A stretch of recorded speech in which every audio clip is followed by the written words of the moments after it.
2020, votre quart d'heure américain.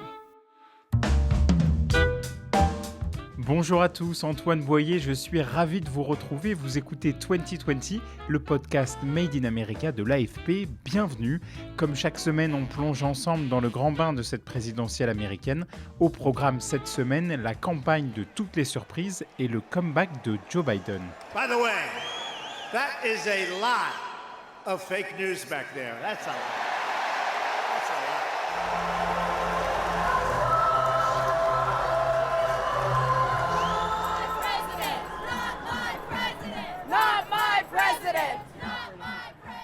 Ne pas vendre la peau de l'ours avant de l'avoir tué. On croyait que Joe Biden, le vieux routier modéré, n'avait plus aucune chance dans la course démocrate, que Bernie Sanders, plus à gauche, ne pouvait plus être arrêté, que le jeune Buttigieg était l'espoir de renouveau du parti. Tout le monde a eu tout faux.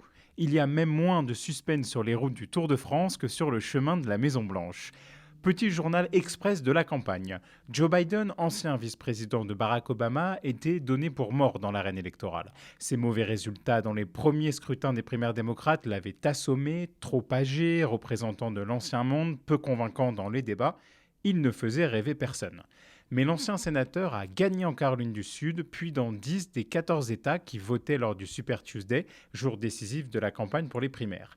Il est maintenant à la tête du front anti-Sanders, rallié par les modérés Pete Buttigieg, Amy Klobuchar et Michael Bloomberg, qui ont tous abandonné la course ces derniers jours. Rappelez-vous, ils étaient 28 sur la ligne de départ démocrate. La progressiste Elizabeth Warren a finalement aussi jeté l'éponge.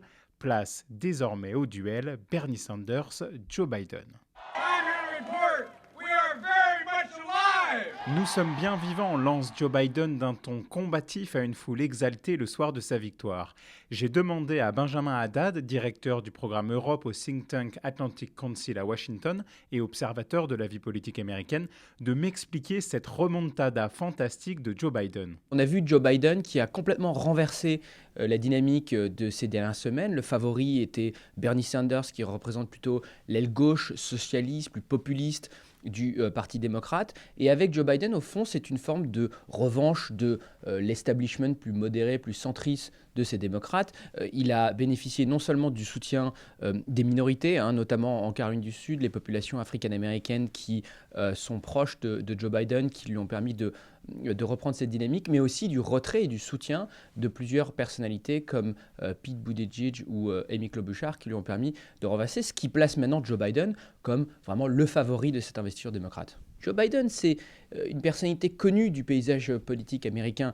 Il a été sénateur à 30 ans, il a été candidat 3 fois à l'élection présidentielle et bien entendu, il a été le vice-président fidèle pendant 8 ans de Barack Obama. On sait que les réseaux de Barack Obama sont proches, le soutiennent en majorité. Donc au fond, c'est une personnalité rassurante, modérée, civile, que les démocrates sont en train de choisir pour faire face à Donald Trump. Barack Obama reste silencieux pour l'instant, mais autour de Barack Obama, les gens soutiennent officiellement Joe Biden. Oui, on a vu juste dans les derniers jours, par exemple, Susan Rice, qui avait été la conseillère nationale à la sécurité de Barack Obama, très proche du président, qui a apporté son soutien à Joe Biden. On a vu Samantha Power, qui a été l'une des collaboratrices de politique étrangère, l'ambassadrice des États-Unis aux Nations Unies sous Barack Obama, qui aujourd'hui enseigne à Harvard, qui a aussi apporté son soutien à Joe Biden. D'ailleurs, en disant que sur le fond, elle appréciait beaucoup Elizabeth Warren, mais les deux, Rice comme Power, ont mis en avant la personnalité, l'empathie,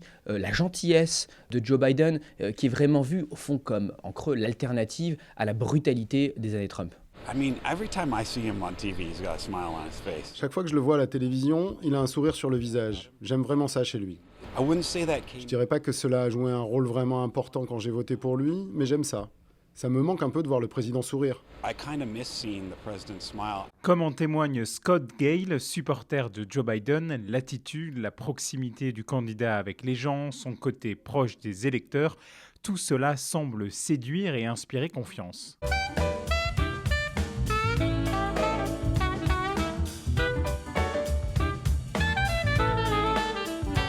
Souvenez-vous, chers auditeurs de 2020, dans un épisode précédent, je vous décrivais les difficultés de Pete Buttigieg à séduire l'électorat afro-américain, le cœur du Parti démocrate.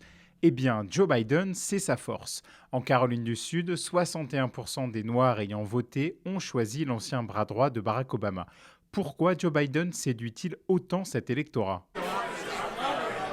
Rad Joseph a 23 ans, il soutient l'ancien sénateur du Delaware. J'ai rencontré cet Afro-Américain dans un bar à 2 pas du Congrès à Washington où se côtoient lobbyistes, assistants parlementaires et consultants accros à la politique. Je crois qu'il a des liens très forts avec la communauté noire. Il y a beaucoup de membres de ma famille, d'où je viens en Louisiane, qui l'apprécient aussi. Contrairement à beaucoup de gens, il n'a pas dit du mal du président Obama. Quand il parle des Noirs ou avec des Noirs, il n'a pas besoin d'apprendre, il comprend, il a ça en lui. Élodie Cuzin est reporter à l'AFP à Washington et couvre la campagne côté démocrate. Ensemble, nous avons discuté des raisons du soutien des Noirs américains à Joe Biden. D'abord, il y a les 8 ans passés aux côtés de Barack Obama comme son bras droit, comme son numéro 2 à la Maison-Blanche, quand il était vice-président. C'est quelque chose qu'on a beaucoup entendu avec l'équipe quand on était parti en Caroline du Sud dès le mois de juin, quand il y avait des grands rassemblements, dîners de démocrates avec tous les candidats, etc. Et les électeurs là, nous disaient, on le connaît, il était là, il a soutenu Barack Obama quand il était attaqué par les républicains de façon assez agressive. Et puis aussi, il a ce côté peut-être qui plaît aux électeurs plus âgés, qu'ils soient noirs ou pas. Sa bonhomie, son surnom pendant longtemps, c'était, ou c'est toujours Oncle Joe. Chez les électeurs noirs, en tout cas de Caroline du Sud, il y a des choses qui ont beaucoup marqué juste avant le scrutin. Sa rencontre avec des victimes et des proches de victimes de la tuerie raciste dans une église de Charleston en 2015. Où il est parvenu, dans un discours assez remarqué, à lier sa propre tragédie familiale, le fait qu'il ait perdu sa fille, sa femme très jeune, puis ensuite son fils plus récemment. Il était parvenu à mettre ça en résonance avec la souffrance d'un veuf qui avait perdu sa femme dans cette tuerie raciste. Et ça avait apparemment marqué sur le terrain, notamment donc les électeurs démocrates noirs qui étaient là et qui l'ont entendu juste avant le scrutin.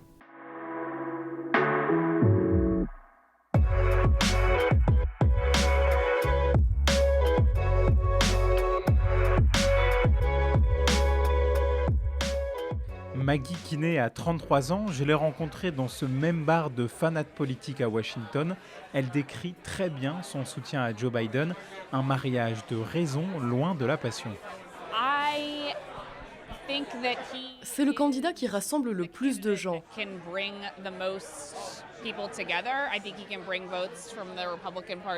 Je crois qu'il peut ramener des voix du Parti républicain.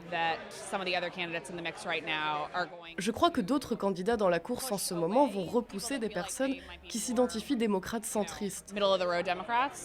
Il est pour l'instant notre meilleure chance pour battre Trump. C'est d'ailleurs l'un des arguments principaux de Joe Biden, son éligibilité, sa certitude qu'il est le plus à même de battre Donald Trump. Biden évoque sans relâche le président américain et promet au fond un retour à la normale, à la période pré-Trump. Si cet homme reste 4 ans de plus à la Maison-Blanche, cela changerait fondamentalement et pour toujours l'identité de ce pays. On ne peut pas laisser faire ça. C'est pourquoi j'ai dit au moment de mon entrée en campagne que nous étions en lutte pour l'âme de cette nation. On y est. Il se place comme une espèce de protecteur de la nation, un peu, Joe Biden, c'est un peu ça ? C'est ce qu'il tente et effectivement, quand tu le décris comme ça, on voit bien le contraste avec les supporters de Bernie Sanders qui, depuis le début, sont très galvanisés, qui sont vraiment de fervents partisans, et le soutien de Joe Biden qu'on voyait en campagne, qu'on a pu voir dans l'Iowa, dans le New Hampshire, qui étaient des gens qui venaient l'écouter, des salles très calmes, qui nous disaient je l'aime bien, c'est quelqu'un de bien, il est modéré, mais on a besoin de renouveau, on a besoin d'une femme, on a besoin d'un jeune, on a besoin d'un... Ça, je parle des électeurs plus modérés. Il semble que là, voyant Bernie Sanders grimper dans les sondages et dans les urnes, ont décidé d'oublier ses doutes, puisque de toute façon, il n'y avait plus d'alternative plus jeune ou femme a priori, et qui se rallient derrière lui. Quelles sont les potentielles limites de la candidature Biden ? Son côté gaffeur, peut-être ? Oui, ça, c'est sans aucun doute, ça ne va pas disparaître. Il est connu pour ça. Et on l'a vu dès son discours de victoire après le Super Tuesday, quand il est monté sur scène, entouré de sa femme et de sa sœur. This is my little sister Valerie, and I'm Jill's husband. Oh no, you switched on me. This is my wife, this is my sister. They switched on me. Et qu'il les a confondus, même si je pense que ça aurait pu arriver à n'importe quel candidat, puisqu'il vient de monter sur scène, il ne sait pas qui est de quel côté. Le fait que ça a été aussi repris, c'est parce que tout le monde attend chacune de ses gaffes, parce qu'il en fait quand même beaucoup, et certaines beaucoup plus frappantes que ça, notamment comme il y a quelques semaines, quand il s'est mis dans un discours de campagne à déclarer à des électeurs « Je m'appelle Joe Biden et je me présente au Sénat américain ». Bon, pour quelqu'un qui est candidat à la Maison-Blanche, qui a 77 ans, ça réveille tout de suite les doutes. Il a confondu aussi récemment Deng Xiaoping et Xi Jinping, deux dirigeants chinois, l'actuel et un qui est décédé il y a à peu près 20 ans. Voilà, c'est des dérapages, des glissements qui font craindre quand même. Certains y voient un mauvais signe pour sa forme, même pour ses capacités. Pendant très longtemps, c'était un côté qui le rendait attachant. Quand il était vice-président, c'était Oncle Joe et ses blagues, etc. Là, bon, voilà, il brigue la plus haute fonction politique aux États-Unis. Et on peut se demander aussi comment il va se débrouiller pendant un débat sur un plateau bien restreint maintenant, avec potentiellement juste lui et Bernie Sanders, pendant 2 heures. Les observateurs de la politique américaine s'attendent quand même à ce qu'il dérape. Autre bar, autre ambiance. J'y ai fait la rencontre d'Angela Baliga, 27 ans, t-shirt noir en soutien à Bernie Sanders sur les épaules. Pour moi, Joe Biden représente la politique d'hier. Joe est apprécié car on l'a connu en vice-président d'Obama et il a occupé de hautes responsabilités pendant longtemps. Mais si on jette un œil à son bilan, il s'est contredit à de nombreuses reprises. Il se vantait à un moment d'être le démocrate le plus conservateur du Sénat. Et puis, je ne pense pas qu'il ait l'énergie de convaincre les électeurs de voter. La preuve, sa campagne est faible sur le terrain.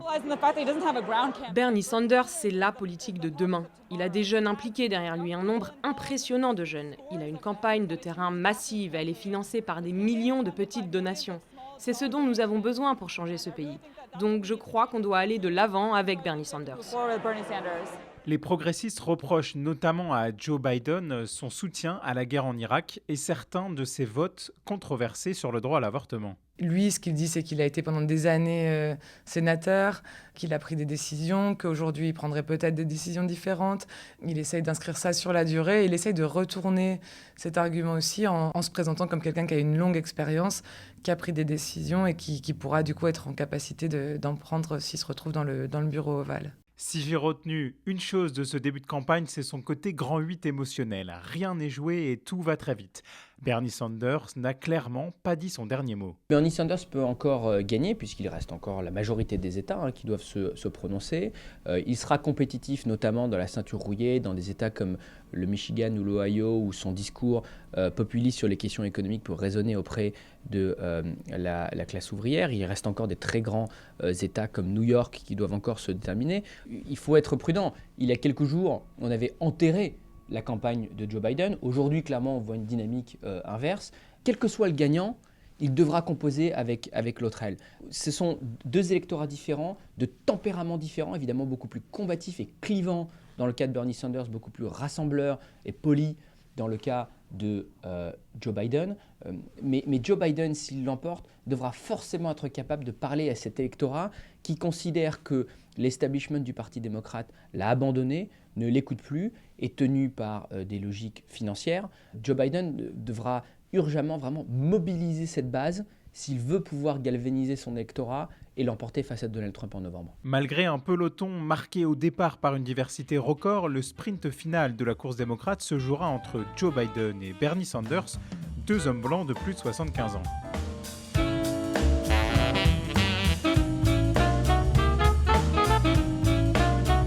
C'était 2020, un podcast de l'AFP Made in America.